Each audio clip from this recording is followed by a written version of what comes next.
Dear students, in this audio video, I am going to discuss about the condition of Indian economy on the eve of independence. In this topic, I have discussed so many topics with you. Currently, I will discuss the occupational structure of Indians during British regime in India.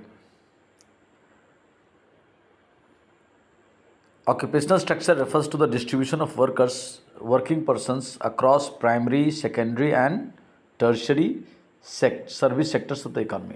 मतलब economy में actually में economist लोगों ने primary sector, secondary sector, tertiary sector, 3 sector में divide करके हम लोग को समझाया है कि भाई इन 3 सेक्टर्स में लोग काम कर सकते हैं. So all the production units of an economy are around grouped into 3 broad sectors. Primary sector, तो प्राइमरी सेक्टर में आता क्या, हम लोग अगर 9-10 में सोशल स्टडी पढ़े होंगे इकोनॉमिक्स पॉइंट तो शायद ध्यान में होगा.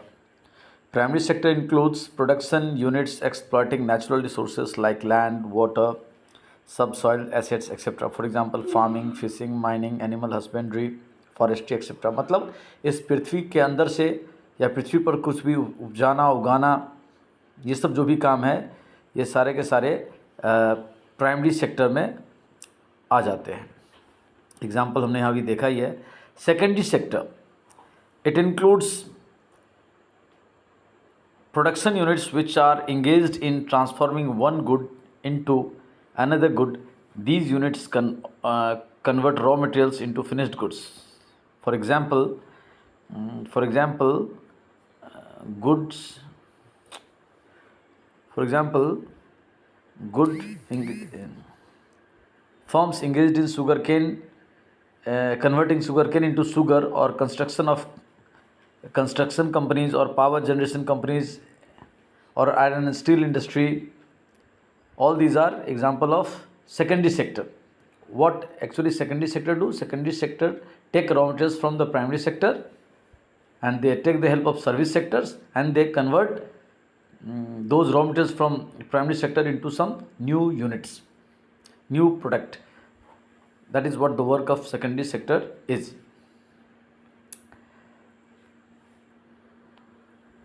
The tertiary sector or service sector, it includes production units engaged in providing services. For example, transport, education, finance, government administration, insurance, banking, cold storage, storage facility, communication. All these are courier service, all are service sector. This sector finds third place because its growth is primarily dependent on primary and secondary sector.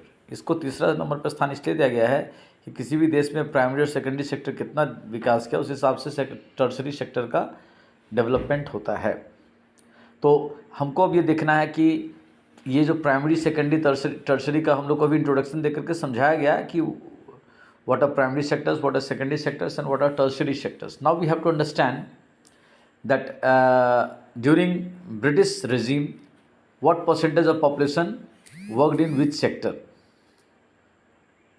Predominance of primary occupation. The agriculture sector accounted for the largest share of workforce with 70 to 75%.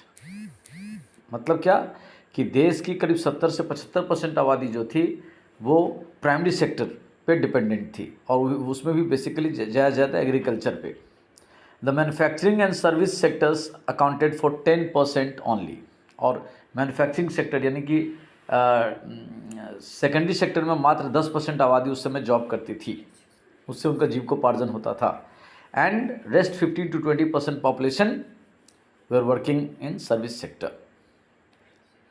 But this data was different in different parts of India. Regional variation. Another striking aspect was the growing regional variation. The states of Tamil Nadu, Andhra Pradesh, Kerala, Karnataka, Maharashtra and West Bengal witnessed a decline in dependence of workforce on the agriculture sector with a commensurate increase in the manufacturing and service sector. Actually ये सब सारे क्या थे, bordering states थे India के और सी coast इन सब states के नज़दीक था.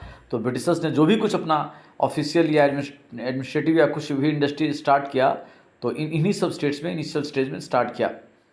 तो ऑब्वियसली इन सब क्षेत्रों के लोगों को सेकेंडरी सेक्टर में काम करने का मौका ज़्यादा मिला और प्राइमरी सेक्टर पर उनका डिपेंडेंस कम हो गया. However, during the same time, there had been an increase in the share of workforce in agriculture in states such as Odisha, Rajasthan and Punjab. और इन सब क्षेत्रों में इन सब स्टेट्स में एग्रीकल्चर सेक्टर में लोगों का पार्टिसिपेशन बढ़ गया क्योंकि इन सब सेक्टर्स में एग्रीकल्चर ही सुटेबल था लोगों को ऑल टाइम जॉब देने के लिए. तो we have discussed here the occupation structure during British regime. Thank you.